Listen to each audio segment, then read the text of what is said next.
Hey, welcome to Graphic Policy Television GPTV. I'm right in my hands is Transformers number 4. This has been a really interesting series. It's written by Daniel Warren Johnson, who also does the art. Mike Spicer is doing the color, and Rus Wooton is doing the lettering. So we've got a new era of Transformers with a new publisher, new direction, new take on them. It's been intriguing. So the first issue I had criticism for in that I thought it veered a little bit too much towards the original Gen 1 debut animated episode. Each issue subsequently has been veering from that like inch by inch, which has been really, really interesting and I think really smart. And this issue like absolutely plants the flag. Previous issue, Spike got shot.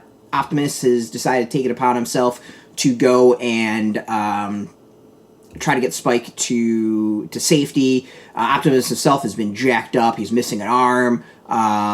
He's been damaged. And kind of like the big theme, and especially going into this issue, is lack of resources. That the Autobots and Decepticons are both having issues with energy, with material. Like they are struggling to bring their fellow warriors back from stasis or the dead or whatever you want to call it. So in this issue, Optimus is trying to get Spike to safety. We've got Starscream and his crew attempting to stop Optimus, and it's brutal. It's a hell of a fight, and there's some really awesome moments in it. I think also the issue the thing that's been great as a whole is Johnson's really been kind of emphasizing is like these are aliens in an alien land. The Decepticons have no care for humans. They see them as little squishy things and literally are squishing them. Optimus himself seemed to be a little bit like hesitant at first, being like, why are we going to defend them? And has kind of come around and being like, no, we've brought this war here. We need to defend them. Not all the other Autobots are completely on board with that. Some of them see humans as just a barbaric race. Like, why are we going to defend them? And also like, hey, we have limited resources. We can't go and defend them. We have other things we need to deal with. So overall, I think it's been really interesting in that, and the differences that Daniel Warren Johnson has like really put out on the series, and it's been really smart as well. I think it's a lot. It adds a lot of small details that the animated series skipped over. It doesn't make a lot of sense that suddenly like, hey, we have all these Autobots, we have all these Decepticons. Like you crash landed, you're gonna have limited resources. Like Earth isn't necessarily the energy going to adapt to your energon. Parts. You have a limited amount of parts.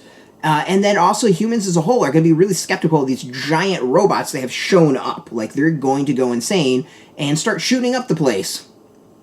All these things make a hell of a lot of sense. And, the Autobots, like, as altruistic, as good as they are, like, if you have this, other race shooting at you, like, I think you would probably pause, too, being like, why the hell are we defending them? So I think Johnson's take is actually really, really intelligent, really smart. The art, I think, is really cool. It's his style. There's this, like, mechanical aspect to it, but it also feels very organic in a way.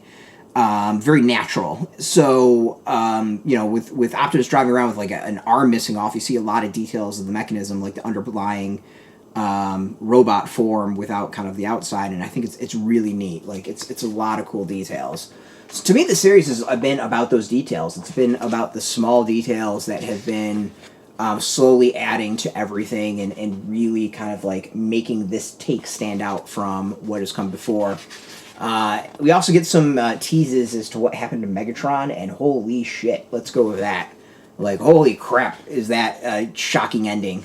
So yeah, I mean, this is like a much more, I hate to say mature, but like, it seems a bit more fleshed out take on Transformers and filling in a lot of small details that like really needed to be filled in to make a lot more sense. So overall, highly recommend it. I think this has been a great series. Awesome take so far, and it's been getting better and better with every single issue. So here's looking forward to what's coming next. I'm pumped. I'm really, really pumped.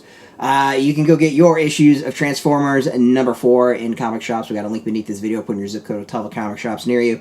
No shop, no problem. We do have some links where you can purchase your own. There'll be affiliate links, so we get a small percentage, and by doing that, you'll support our site. So thank you. Just watching our videos support us, so thank you for that.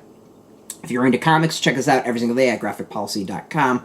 We're on Twitter, Facebook, YouTube, Tumblr, Instagram, TikTok, Mastodon, Threads, Blue Sky, all at Graphic Policy, keeping it nice and consistent. So until next time, to all R1, and keep it geeky.